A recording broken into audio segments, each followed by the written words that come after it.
The year was 378 AD, and the Roman Empire stood at the crossroads of history. For centuries, the legions had been the unbreakable shield of the West, their discipline and strategy unmatched by any known foe. Before we continue, please like and subscribe. But now, as the sun set over the Balkans, the Roman army faced a challenge unlike any before. Goths, a confederation of Germanic tribes, had crossed the Danube and marched into Roman territory with the intent of conquest. What followed was not merely a battle, but a turning point that would mark the beginning of the end for the Roman Empire. The Battle of Adrianople would become a symbol of the empire's vulnerability, a moment where the once invincible Roman legions faltered under the weight of their own overconfidence and the relentless tide of barbarian forces. The Roman Empire in the late 4th century was a vast and complex entity, stretching from the deserts of North Africa to the icy borders of Britain. Its heart was in the city of Rome,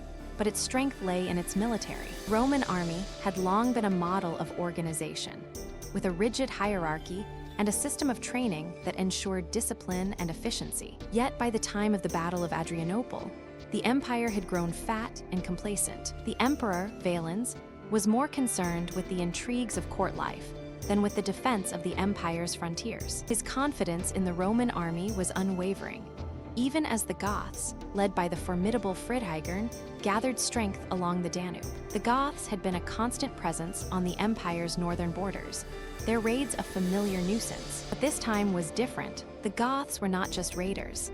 They were warriors, hardened by years of conflict and united under a single banner. Friedheigen had led them through the harsh winters and treacherous mountains, forging a formidable force that could not be easily broken. As they crossed the Danube, they brought with them not only weapons, but also the determination of a people who had suffered under Roman rule and now sought to reclaim their freedom. The Roman army, however, was ill-prepared for the challenge ahead. The emperor had chosen to lead from the front, but his general, the experienced and respected Flavius Aetius, had been left behind to command the Roman forces in the field. Aetius, known for his tactical brilliance, had fought against the Goths before and understood the danger of underestimating their strength. Valens, blinded by his own pride and the confidence of his court, had dismissed these warnings. The result was a mismatch in strategy and preparation that would soon prove fatal. The battle began on the plains of Adrianople, a place where the Roman army had long believed it could secure victory. Goths, however,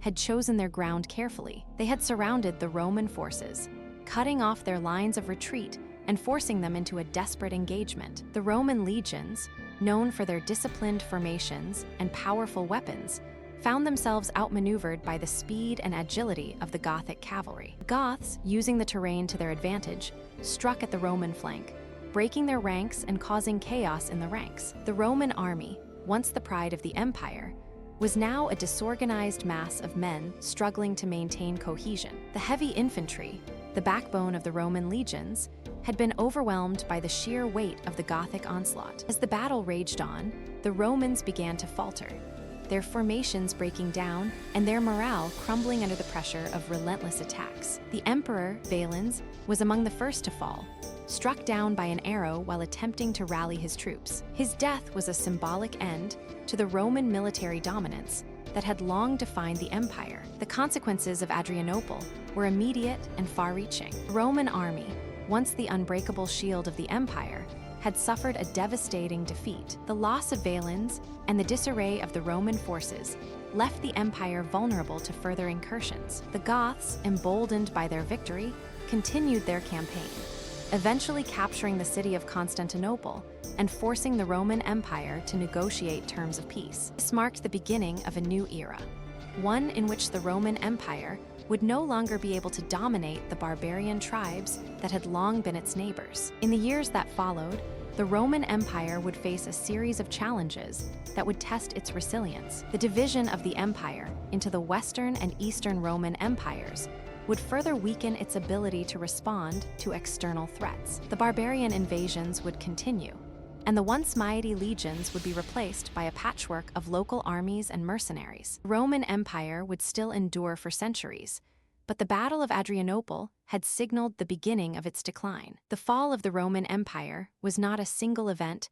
but a slow and steady process, one that had been set into motion by the failure at Adrianople. The battle had exposed the weaknesses of the empire's military and political structure, revealing how complacency and overconfidence could lead to disaster. It also demonstrated the power of the barbarian tribes, whose determination and unity had proved capable of challenging the might of the Roman legions. Adrianople was more than just a battle. It was a turning point in history, a moment where the balance of power shifted from the Roman Empire to its enemies. The legacy of Adrianople would be felt for generations, as the empire struggled to adapt to the changing world around it. The Roman army, once the symbol of imperial strength, had faltered, and with it, the dream of an eternal empire had begun to fade. The years that followed the Battle of Adrianople saw the Roman Empire grappling with the consequences of its greatest military defeat. The Gothic victory had not only shaken the confidence of the Roman legions, but also exposed the empire's internal fractures. The Eastern Roman Empire, under the rule of Emperor Gratian, was able to regroup and stabilize the Eastern Front, but the Western Empire, still under the shadow of Valens' death, found itself in a state of turmoil. The legions, once the backbone of Roman power, were now stretched thin, their numbers depleted and their morale low. The emperor's court, once a place of order and strategy,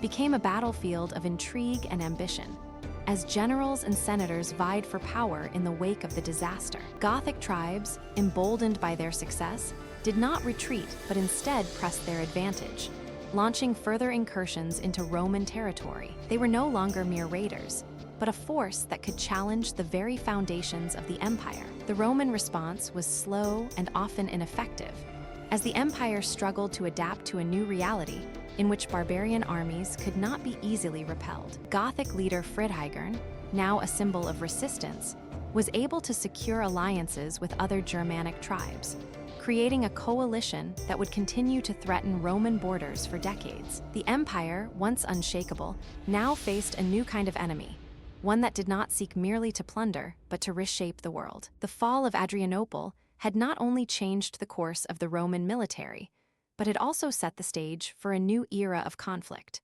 one in which the fate of the empire would be determined not by the might of its legions alone, but by the will of the barbarian tribes who now saw themselves as the inheritors of Rome's destiny. Thank you for watching. If you enjoyed this story, please like and subscribe for more.